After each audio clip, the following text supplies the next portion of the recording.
Ayer en un acto en la Casa de Gobierno la Presidenta de la Nación quiso hacer una distinción en lo que es, por un lado, el trabajo ilegal y por otro lado, el trabajo esclavo. El trabajo ilegal y el trabajo en negro. El trabajo esclavo es un escalón más hacia la falta de dignidad de un ser humano. Raúl de la Torre tiene este tema hoy en Visión 7 y nos trajo un invitado. Raúl. Exactamente, bueno, le agradecemos a la producción, en realidad no voy a hacer yo el mérito de haber traído, de tener con nosotros esta mañana a Juan Carlos Schmidt. Él es dirigente de la CGT, secretario de Formación y Capacitación del secretariado de la CGT. Además es titular del gremio de dragado y balizamiento, un gremio que tiene bastante que ver con la actividad en los puertos, por ejemplo. Entonces, a Juan Carlos Schmidt. Hablando de trabajo esclavo y algunos actores que están apareciendo a la luz, ahora justamente hay un conflicto en el puerto de Rosario contra estas empresas, justamente, ¿no? Sí, en realidad es aguas arriba de Rosario, donde está el cinturón de cerealeras.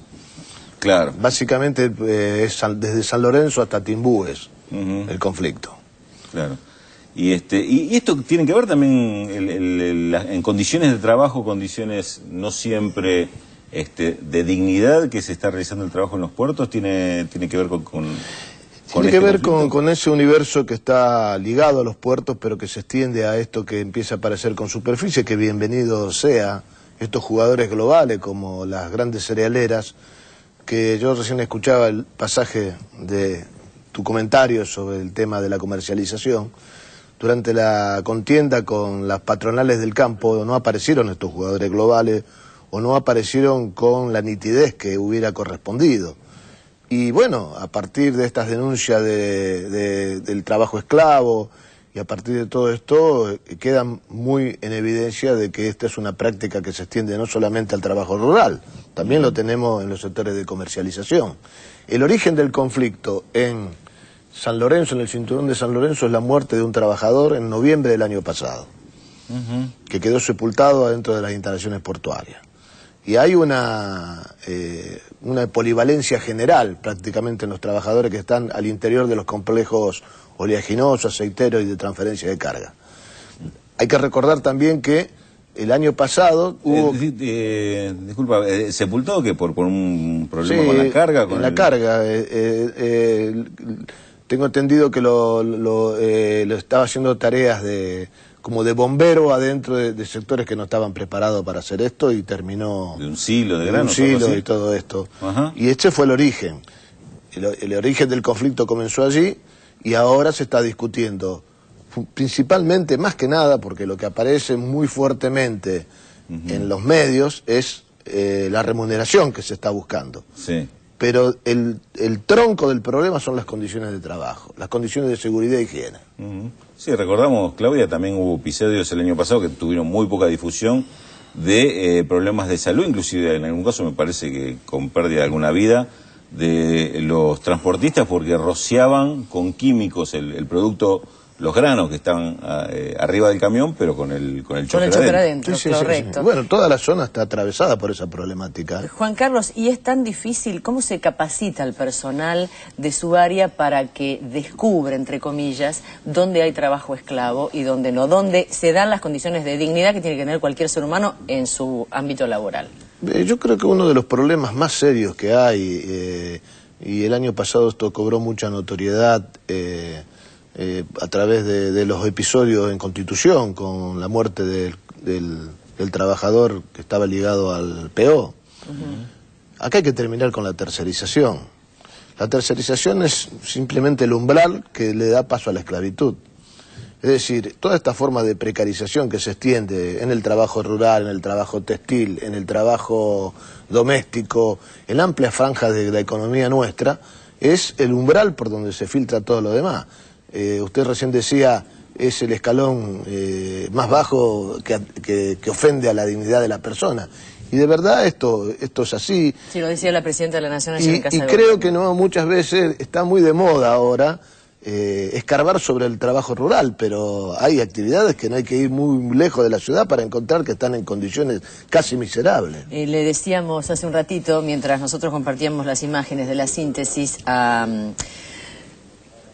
a Juan Carlos que hay trabajo esclavo, sin ir más lejos, en Puerto Madero. ¿Cuántas empleadas vienen y por no tener documentos son tomadas por casas de familia donde las tienen para todo servicio, sin retiro, sin posibilidad de un franco, por 2,50 pesos y hasta le cuentan qué come o qué no come? Sí, sí, tiene que sí, hacer de todo, cocinar, limpiar, llevar a los chicos al colegio, hacer la tarea. Eso también es una condición de trabajo. Sí, es una condición, y además en los sectores donde se supone que hay un nivel de cultura distinto, esto es más repugnante todavía, ¿no? Seguro.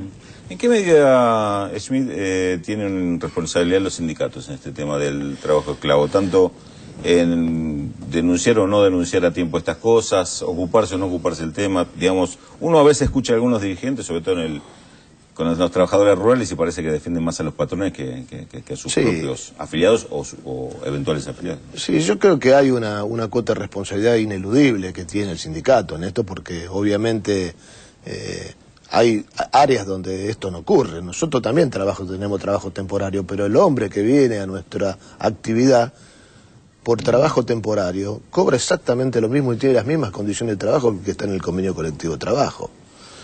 Por eso yo ataco mucho el tema de la tercerización. Y adentro del Puerto de Buenos Aires nosotros hemos avanzado mucho en ese sentido. Aún cuando las patronales siempre vuelven a las andadas. Porque uno no puede admitir que haya plantillas de 300 personas y qué sé yo, haya 50 en la planta permanente y 250 en la tercerización. Y eso sea casi permanente a lo largo de todo el año. Quiere decir que hay una necesidad en un pico de la producción o del rendimiento, pero que después esto debe ser atendido con una norma distinta. Los sindicatos tienen mucho que ver, pero acá el nudo central está en una cultura de las patronales argentinas que utilizan al hombre ofendiendo justamente su condición de persona. Creo que es el nudo central de la cuestión.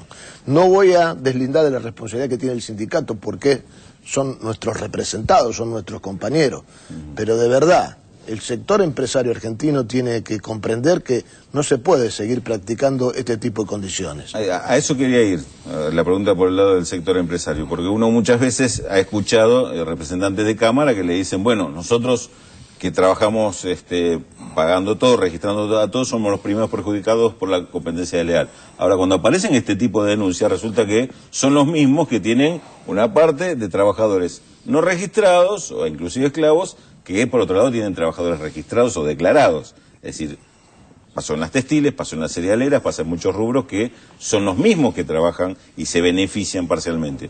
Hay un doble discurso también acá de parte. Hay un doble discurso y hay también una... No es que hay empresarios buenos y empresarios malos. Es muy bueno este intercambio porque también, dicho sea de paso, en el sector periodístico, digamos, deberíamos poner esta... Bueno, usted se sienta, usted está diciendo esto que vos manifestás, Raúl. Bueno, ¿por qué no nombra quiénes son sus pares que hacen práctica desleal y a qué se refiere cuando es la práctica desleal? Esto no se pregunta nunca en el periodismo. ¿Por qué los grandes conglomerados empresarios no denuncian a sus propios pares que utilizan este tipo de procedimientos? Como todos parecería que tienen un muerto en el ropero. Bueno. Yo me estaba acordando de las palabras de este hombre, lo que decía Raúl, y que hay muchas empresas periodísticas que también utilizan a estudiantes de medios, sí, becarios, no sé. Hace un tiempo bastante largo le pagaban 200 pesos por mes y estaban 9 horas o 12 horas por día. Y si había un hecho de toma de rehenes, podían llegar a estar las 24 horas. Hay un grupo empresario periodístico que logró el récord. Como cobra por los cursos que hace, los hace trabajar pagando para trabajar. ¿No? Uno de los temas que mencionaba Schmidt y que seguramente queda pendiente es el trabajador que a veces tiene la necesidad de aceptar un trabajo. Hablo de las personas que no tienen ni siquiera estudios quizás y tienen problemas para lograr el documento, el famoso documento que le va a permitir quizás obtener un trabajo en blanco, pero le falta la capacitación. A veces se ve obligado a tener que aceptar ese trabajo, no le queda otro recurso porque tiene que llevar el pan a su casa. Y tiene miedo de denunciarlo, porque si yo denuncio a mi patrón y yo pierdo mi trabajo.